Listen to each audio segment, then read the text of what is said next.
You were not listening.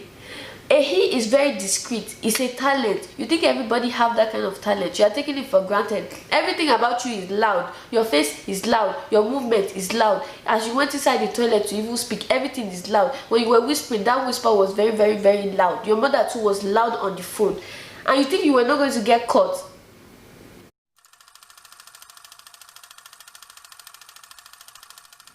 Hi guys, welcome to my channel. My name is Beatrice, and if you're not new here, welcome back. I really appreciate you guys a lot, and I've not done a review in such a long time, but I've watched this movie on Netflix called Oloture. It was released today. Actually, it was released today, and I just had to review it because the movie was actually very, very, very nice. I'm going to give my little review on it. I think there's going to be spoilers in this review, so I suggest you watch the movie first before you watch this.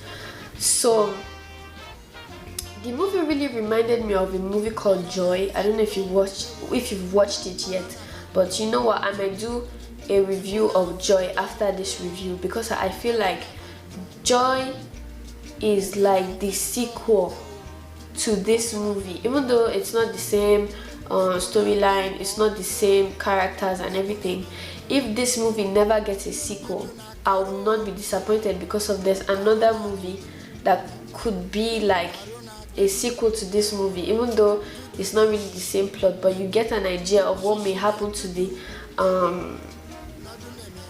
main character if you watch this movie Joy that I'm talking about. This movie, I just love it. Everything about this movie. The production, I love the production. It's not anything crazy or fancy. I just felt like the production was just befitting. The production was appropriate for the storyline. Not I'm saying, and I felt like this movie really captured, like, you know, the atrocities of what people have to experience, people that go through human trafficking.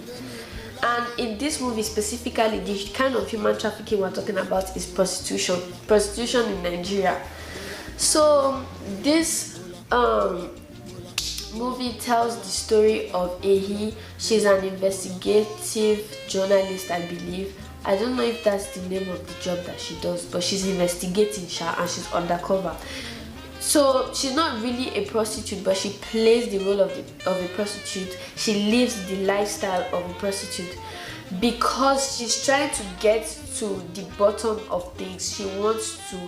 She's searching for the truth, I guess, and she needs proof, she needs names, she needs details. And in order to obtain these details, she has to go through this, you know, process, which is, you know, acting like a prostitute herself.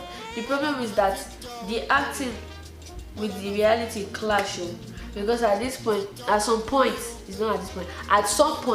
in the movie, the investigation becomes her reality, becomes her life. So before I even get into that, there was some quack in the production, but it's not really bad. It's not the positive outweighs the negative, you know. And the kind of quack I'm talking about is really little to nothing. Is, for example, you know, the opening scene, the first scene of the movie, they're in a club. Most times when you're in a club, you cannot really hear the next person talking to you unless they are shouting. These people, they are not shouting, they are just talking casually as if they are in a library, everywhere is silent and everybody can hear each other. That is not how it is in a club. So just details like that is just nothing. It's just, that's what I noticed. That's one of the things I noticed in the movie. I will not say all the quacks, because of this movie is not about a critique of the production. I love the soundtrack of the movie. I mean, who's the name of the singer? Victor something. Anyway, the one that sings Baby Jowo, they use his songs in this movie, and I love his music. So they sold me on that already. So I just have to say, some of these actors, they really gave it to us. Like, there's some people I really hate. Like, there's some actors I might see them face to face and I might still be in my feelings, because it's like, you acted so well. Is that really you? So one of the people are Omoni Oboli, playing Alero. she played like the madam they asked her to play like I really hated her in the movie. She was so bad, and that is what they asked her to do. That is what she did. So basically, Alero is a madam. She's the head.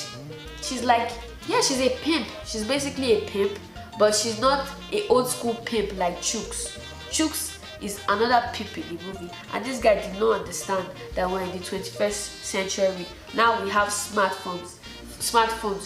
In order to control girls, you don't beat them and stuff like that. I'm not giving advice on how to control people. It's just that your method of peeping is very, very outdated, and I think he knows this, so he takes out his aggression on the only now prostitute that he has, and he really abuses her. And she doesn't leave him because I think she thinks that she needs him because he has a strong hold on her. One thing I did not like about the movie that I thought was very unnecessary, there's this love story that wanted to creep in out of nowhere, and I didn't think it was necessary, between Ehi and her colleague. You care about her, fine, because she's in danger. What she's doing is dangerous. Anybody would care, anybody would be concerned. You don't have to love her, it's not necessary. When she was in the toilet,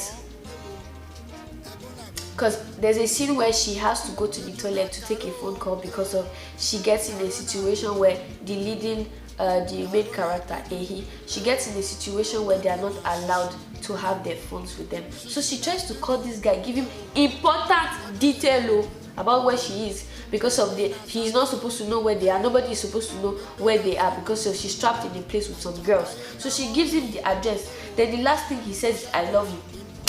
What do we want to use love to do in this situation? Please help me explain. I don't always like, it's not every time you must put love story. The storyline is enough, don't put love story. Thank you. This is not Bollywood, this is Nollywood, okay? That just annoyed me. So the little love killing that wanted to go on, I'm happy that they just quench it. I don't like it. As for her investigation, I don't necessarily like how she went about it. I feel like after she got raped, because she got raped at a politician party that Alero invited her and her other Ashewo friends to go to, and at that party she was raped by one idiotic politician like that. He drugged her and he raped her. So it's from then on that her investigation became personal to her. I just wonder why she never told her colleague. Maybe she was worried that he would put an end to her investigation. But in this movie, what we see from Alero is that she's very strong-headed. You know, she's very, like, if she wants to do it, she will do it. So even though even though she says it to him and she tries to stop her, it's not like she was going to stop. And eventually she still tells him what happened to her. But later, it would have been better sooner than later. There has to be a distinction between, you know, being on the verge of, being on the search of truth, and also your security. Like, we need to, you know, she did not, the lines were blurry for her. She did not separate the two, and she could have gone about it another way, just in my opinion. Oh, his friend that introduces her to Alero has a sister in the village, a very, very happy sister, an innocent sister, a virgin sister in the village. She brings her to the city to come and work with her, to be a sex worker. You said it yourself, your sister is a virgin. This girl is a bush girl. She's just like, her life is okay. She don't have any complications. The only thing that is wrong is money. She's thinking that she's coming to the city to earn a better living, without knowing that actually, oh, my sister is inviting me to become a prostitute with her, and we might be trafficked to another foreign land. And you don't tell anything about it to her. You blindside her. I just think that was very shisty. Yeah, that was very, very shisty. I know Yeah, I think that was shiesty. You know your situation, you're suffering, your reality is terrible. And you bring, what do? You bring your sibling along and you think you're doing something good. Are you mad? Are you crazy? Anyway, sibling, her sister, she gets a happy ending. I am so happy for her because of, she didn't deserve this. She didn't know anything about this. And they just bring her in. She was traumatized for life. Even though she doesn't have to go through, the things. In fact, she's traumatized. There's something she even go through already. She remains a virgin, by the way, but she has seen things, and I just think it's unfair. And her sister died in front of her. I'm just happy for her that she was able to escape.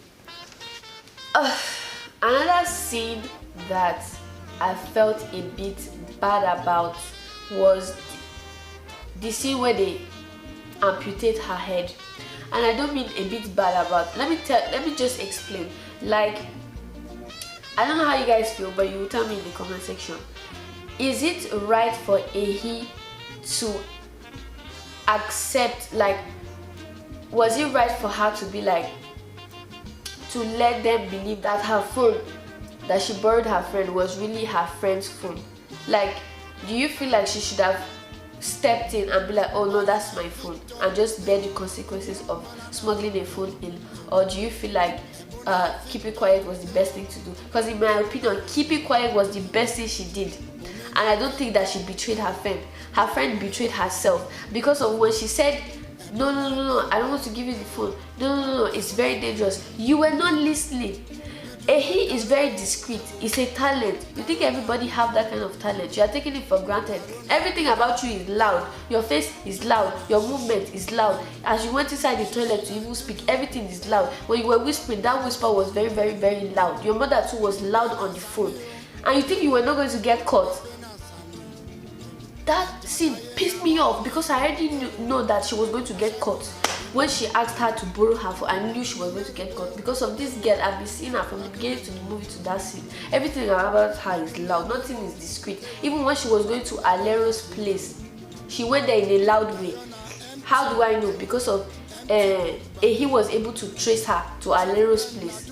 Please, some people, they just don't have the gift of discretion, so they should stop trying to act like they're discreet. They're not discreet, and this now led her to her death. And she died in a very, very tragic way. She died because of a phone that was not hers, and she died in front of her sister that don't know anything about this human trafficking life.